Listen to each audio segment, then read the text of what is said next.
What's up, guys? Casey with KCS Games here, and we're gonna do a throwback Thursday. Sort of. So ever since GOAT format's kind of been a thing, it's been optimized to the point where GOAT actually, like GOAT control itself, isn't actually like the strongest deck anymore. So without going too far into detail with that, I just wanted to show my Chaos hand control deck. So let's dive into it. We have Tribe Infecting Virus, Exiled Force, Sinister Servant, and I went with 2 Mystic Tomatoes and a Sangan, with 2 Spirit Reaper and 2 Donzalug, and then a Jinzo and a Breaker. And then I have 2 Shining Angels, and shout outs to Simo. Funny enough, these guys are actually playing this in their format, or at least they did. And well, way back in the day, I actually did this, and I'll show you why. DD Warrior Lady, Azura Priest, Air Knights, and BLS. So all pretty standard. If there's any questions, I can definitely answer them later. Pot of Greed, Graceful, Delinquent, Premature Burial, Lightning Vortex, Heavy Storm, Mystical Space Typhoon, Snatch Steel, and double Nobleman to cross out with the Brain Control. I do run 2 tributes, and I play a bunch of cards that need to hit directly, so Brain Control is important. And also paying 8 to deal with your opponent's Spirit Reaper is kind of nice as well. This card's amazing in my deck. I'll get to that in just a moment. 3 enemy controller. This is important for my build. It's better than Book of Moon because you can actually steal their monster in this format. And so I run the Call the Haunted and triple Royal Decree. So a lot of the decks in this format are actually playing a crazy amount of traps.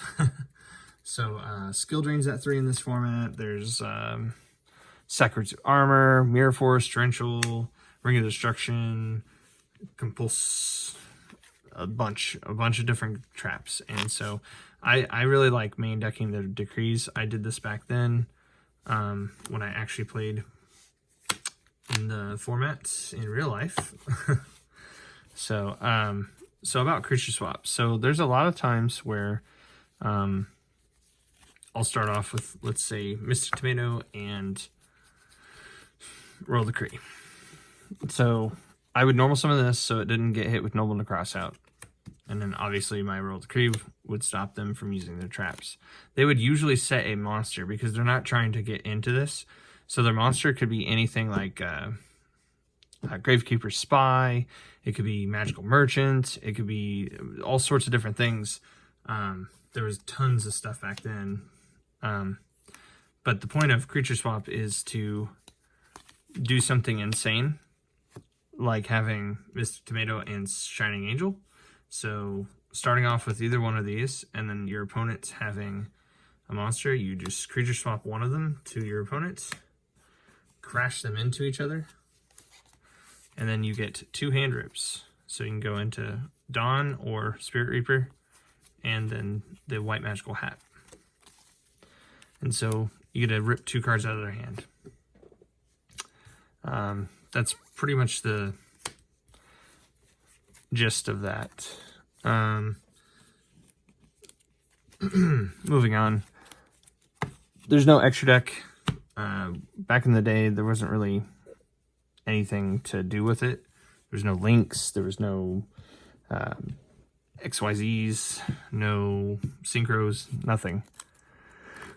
Just fusion monsters that you usually brought out with Metamorphosis, and since my deck doesn't play any reason to play Metamorphosis at the moment, I'm foregoing an extra deck. So in the side deck, this is pretty popular for back then, a side deck of a small package. So I already main decked the Exiled Force, and Donzalug is a warrior as well. If I notice my opponent is setting a lot of monsters, Reinforcements of the Army and Mystic Swordsman level 2 along with Blade Knight will be really, really good. And then if they just have monsters that's really hard for me to deal with, I wanted 2 more cards to deal with them. So Smashing Ground helps out some of those monsters. Then 3 Kaiku to control the banishing of a lot of cards in this format. And then Tsukiyomi is for the Monarch decks. It's searchable through Sangan. I control Monarchs pretty easily with enemy controllers and stuff, so Tsukiyomi is just a nice little one-of for that matchup. And then there's like crazy burn decks, so I went with double Dust Tornado. Even though I'm running the Royal Decrees, there's stuff like Wave Motion Cannon, and I didn't want to use a tribute monster like Mobius, so this just fit the bill. Royal Decree doesn't do everything against burn in this format, so and you know, that's saying they don't out it. So anyway, Dust Tornado and triple Giant Grenade. This card's insane in this format, so you just side deck it for those kinds of things where they have a lot of back row. But yeah, so that's the deck profile. So if you want to stick around, I actually have a little bit more to talk about. If I can get my camera to do this. Oh, well, I guess I'll just keep this view. Anyway, so I wanted to talk about the upcoming ban list just a little bit more and kind of give a backup explanation as to why I don't think that they can actually ban King of All Calamities. So given the upcoming set, well, sets, I should say, we haven't had a solid deck come out. Like,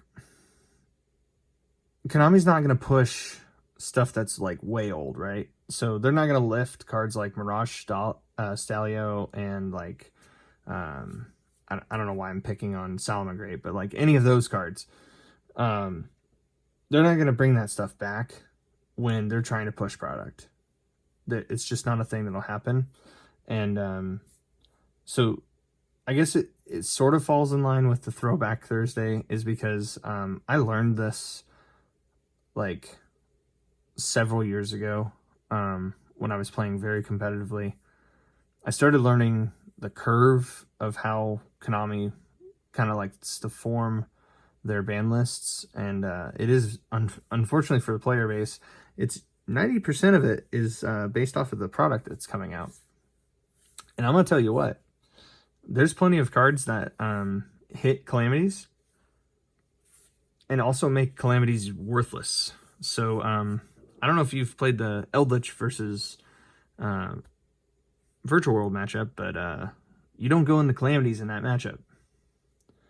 So the reason for that is because back row is just so prevalent against him, you might as well leave your 2 Synchro Monsters out. And also, I touched on why I think Cloud Castle would be the best hit. And that is because even though there would be recursion still for Virtual World, the decks that play Calamities outside of Virtual World don't play Cloud Castle. Well, at least most of them.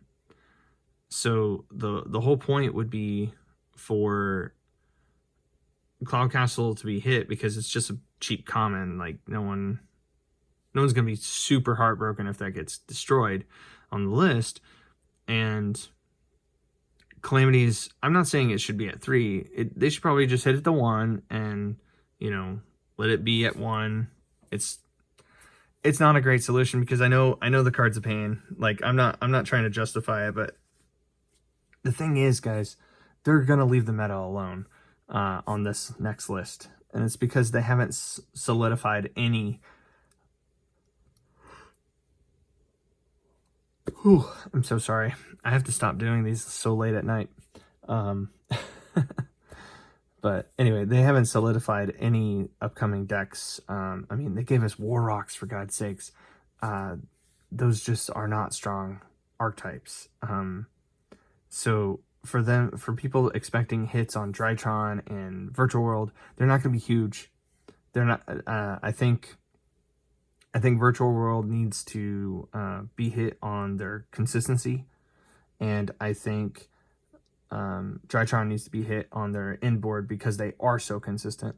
So I think Drytron should have Vanity's Ruler, which obviously, I mean, we did have outs for, it didn't really matter. Vanity's Ruler and or Ultimateness could be banned. Granted, they'd go right to Perfection, but Perfection doesn't stop summons, so there is other ways to out it. Like, there's that, and then if that is the case, they will actually start hitting some of the older stuff. Like, I could see Meltdown to 1. We could see... See, I don't actually think they'll hit Eldritch either. Not in the TCG, because if I didn't explain this before, in the tins, so they should be mapped out to the point that we're going to get IGAS, which is Ignition Assault, and then we go into Eternity Code and Rise of the Duelist. Phantom Rage will not make the cut. What they'll do is put in Secret Slayers, which has Adamantipator's, the plant archetype. I can't remember what it's called. Rakia, I think. Something like that. And Eldritch. So those will become part of the 10 as well. And it's going to be an amazing 10, don't get me wrong. I have some theories on like what promos would be in there.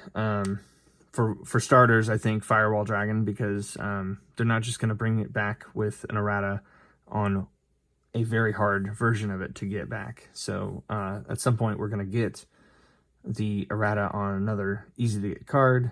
What better way than just shoving it into a 10 where it's guaranteed?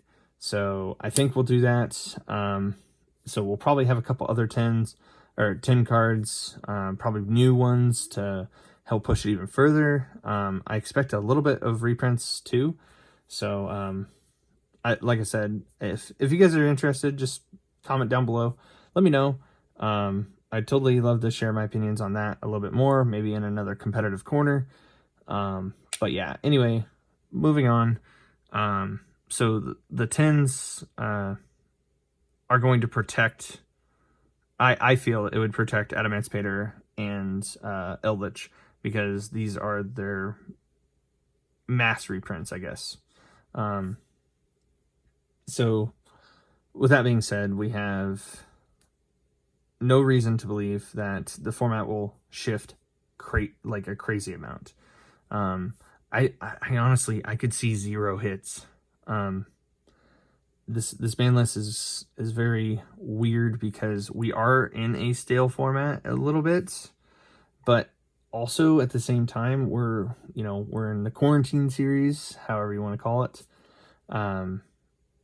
So there's not a lot of competitive play, and I just don't see them making huge changes. But honestly, there is one I would like to call for sure. I definitely feel like Heavy Storm can come back. The card would see play, but it's not meta breaking. I think they need to bring it in now, and then get rid of it when they want to push their trap deck that's coming out. It's out of Lightning Vortex, or not Vortex, Lightning Overdrive, excuse me. There is an archetype in there that is, I think they're based off of an amusement park, something like that, but they set traps from the deck, and it's kind of wild. So obviously they wouldn't want Heavy Storm for that, but in our today's meta, Heavy Storm could totally come back. So that would be an interesting interaction. But yeah, anyway, that's just me trying to call something. But from history, I can tell you guys that Calamities, it definitely should not get banned. I'd be surprised. Konami hardly ever listens to the people.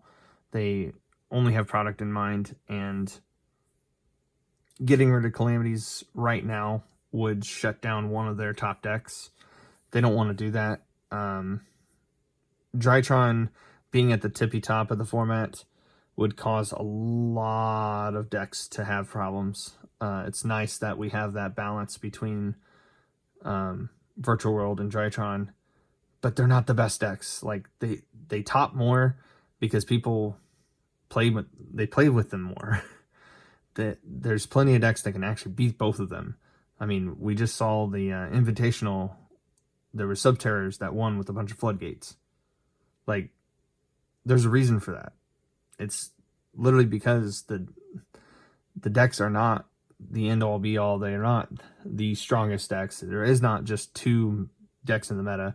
There are plenty of innovators out there that are working on different decks, whether they are, glue-eating, helmet-wearing decks where there's very little interaction and you just flip up cards that say no, versus actual combos that are brand new and recreated, or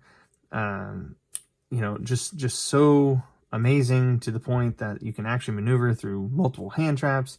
And honestly, speaking of that, if they just get rid of Cloud Castle, it turns cards like DD Crow into a better hit on the deck, because then you're always hitting the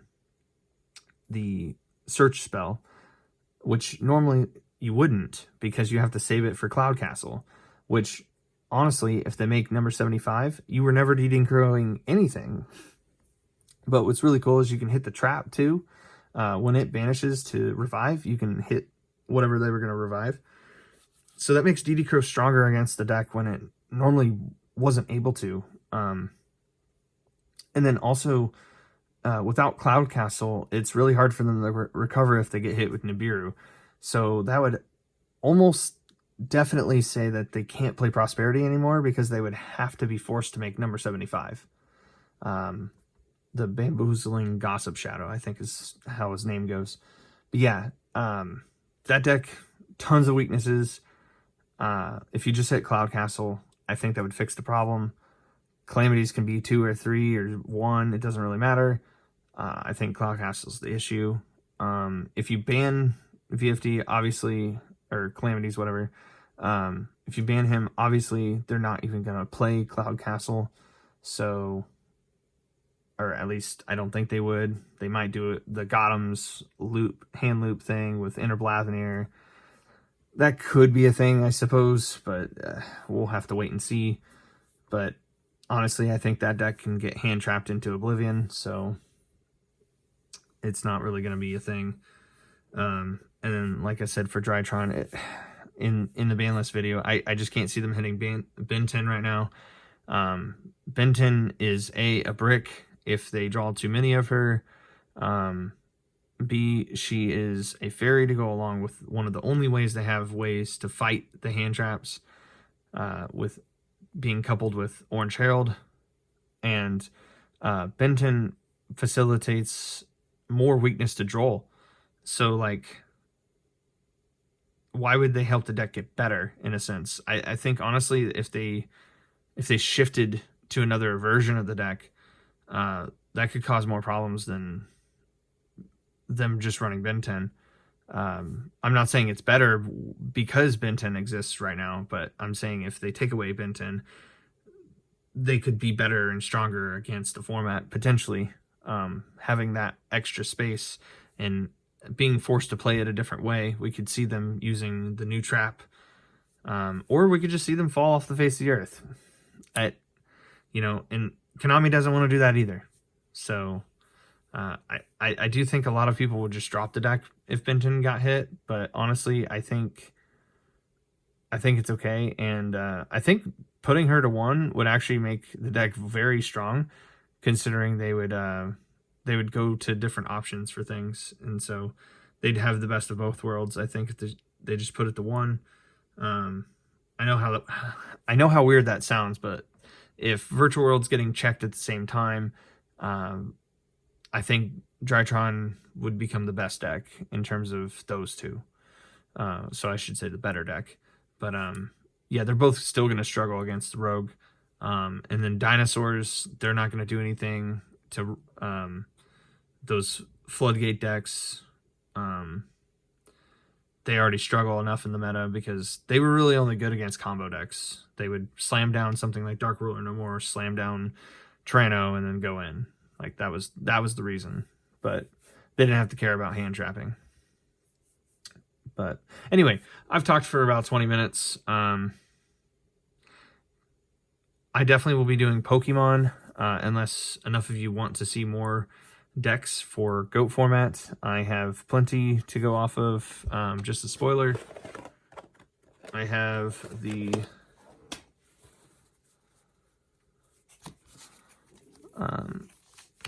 it's like a Reasoning Monster Gate thing, and it's actually like stupid strong. I don't own 3 of these, but I honestly don't think you have to have 3. You just have to have at least the 1 copy, so you can bring it back with Dark Magician Chaos. But it's a crazy little deck, and yeah, you can.